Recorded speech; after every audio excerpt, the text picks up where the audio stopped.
Bismillahirrahmanirrahim.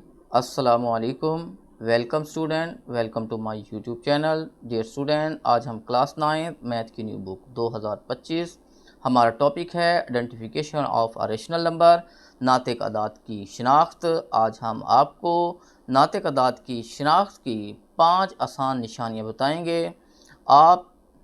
अगर आप student हैं तो ये वीडियो आपके लिए बहुत अहम है। आप इन पॉइंट की मदद से, इन नुकात की मदद से रेशनल नंबर को समझने में आपको आसानी होगी। आइए हम अपना पहला नुक्ता देखते हैं। पहला पॉइंट है हमारे पास, अगर कोई अदद p अपॉन क्यू की सूरत में हो जहां p और q इंटीजर्स हों और q सिफर ना हो तो वह अदद नातिक अदद होता है। यहाँ पर देखें 4/7, पहला पॉइंट है 4/7। अब हमने चेक करना है कि 4/7 जो है वो नातिक है या नहीं। तो p यहाँ पर 4 है और q यहाँ पर 7 है और q जो है वो डज नॉट इक्वल टू सिफर है। हमने पढ़ा था कि ऐसे अदाद जिनको p बटा q की शक्ल में लिखा जाए और p और q इंटीजर होने चाहिए और q जो है वो सिफर ना हो। यहाँ पर 4/7 में ये तीनों कंडीशनें पूरी हो रही हैं, लिहाजा हम कह सकते हैं कि 4/7 एक नातिक या रेशनल नंबर है। माइनस दूसरी एग्जांपल देखते हैं, -2/5। यहाँ पर p -2 है, q 5 है और q जो है वो डज नॉट इक्वल टू 0 है, यानी q सिफर ना हो। तो इस सूरत में हम -2/5 को कह सकते हैं कि ये नंबर जो है वो नातिक अदद है या रेशनल नंबर है।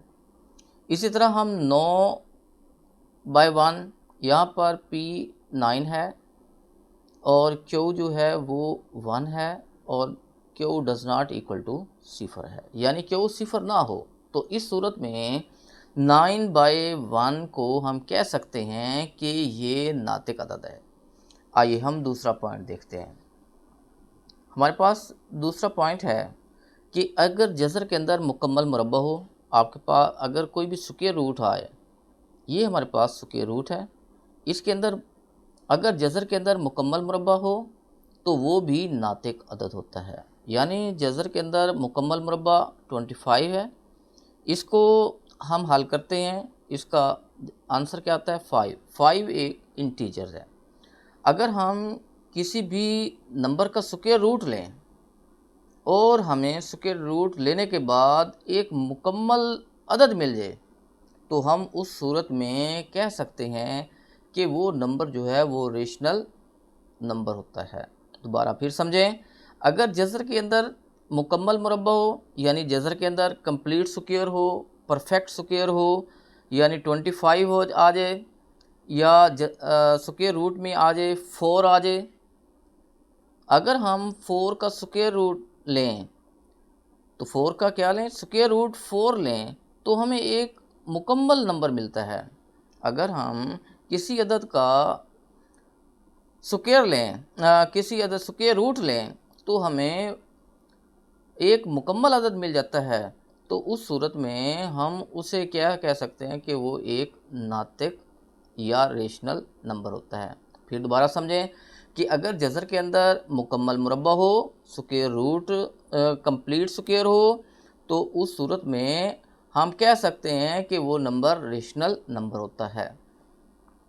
तीसरा पॉइंट देखते हैं कि अगर किसी डेसिमल अदद में इशारे के बाद डिजिट्स यानी हिंस से ख़त्म हो जाएं तो वो भी नातिक होता है। यानी जब भी हमें डेसिमल फॉर्म दी जाए तो हमने इशारे के बाद वाले डिजिट्स को चेक करना है।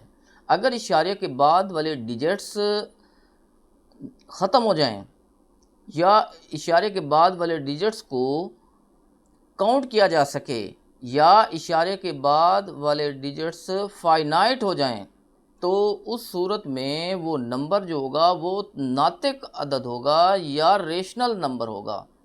इसको मिसाल के से देखते हैं। अगर फ़र्ज़ करें हमारे पास आ जाता है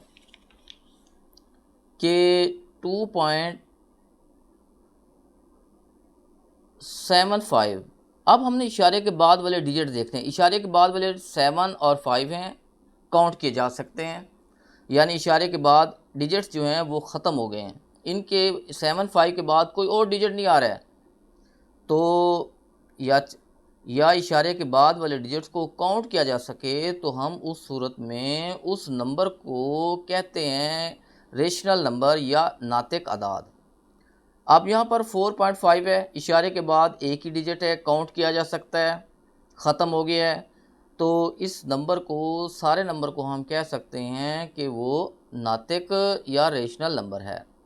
अब दूसरे एग्जांपल देखते हैं। 0.15, 0.125, 0.125 यानी इशारे के बाद वाले डिजिट्स को काउंट किया जा सके, यानी इशारे के बाद वाले जितने भी डिजिट्स हैं उनको अगर आप काउंट कर सकते हैं, यानी इशारे के बाद वाले डिजिट्स फाइनाइट हों, तो उस सूरत में हम उस नंबर को कहते हैं रेशनल नंबर या नातिक अदाद कहते हैं। 0.4 है, अगर इशारे के बाद हिंसे यानी डिजिट्स ना ख़त्म हों और मगर दुहराए जा रहे हों या रिपीट हो रहे हों तो वो भी नातिक अदद होगा। अगर इशारे के बाद जो डिजिट्स हैं, अब देखिए यहाँ पर इशारे के बाद डिजिट्स जो हैं वो ना ख़त्म हों मगर दुहराए जा रहे हों यानी रिपीट हो रहे हों तो वो भी नातिक यानी रेशनल होगा।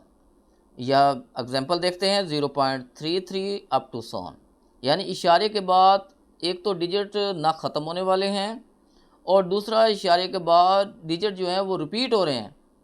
अगर इस सूरत में हम कह सकते हैं कि वो भी नातिक अदद होगा। 0.5 देखते हैं कि हर पूरा अदद इंटीजर भी नातिक अदद होता है, यानी हर पूरा अदद यानी हर इंटीजर भी नातिक अदद होता है, क्योंकि इसे हम P/Q की शक्ल में लिख सकते हैं। मिसाल देखते हैं, ये 3 है, 3 को हम लिख सकते हैं 3/1। -5 एक इंटीजर्स है, इसको हम लिख सकते हैं -5/1। तो इसका मतलब ये होगा कि हर इंटीजर नातिक अदद होता है, हर इंटीजर रेशनल नंबर होता है, क्योंकि हम इसे P/Q की शक्ल में लिख सकते हैं। 0 भी एक इंटीजर है, इसको हम लिख सकते हैं 0/1, क्यों इसको P/Q की फॉर्म में लिखा जा सकता है, जिसकी वजह से 0 एक रेशनल नंबर है। तो अगर ये वीडियो आपके लिए फ़ायदेमंद रही हो तो लाइक करें, सब्सक्राइब करें। इल्म बांटने से बढ़ता है। Thank you for watching. अल्लाह हाफिज़।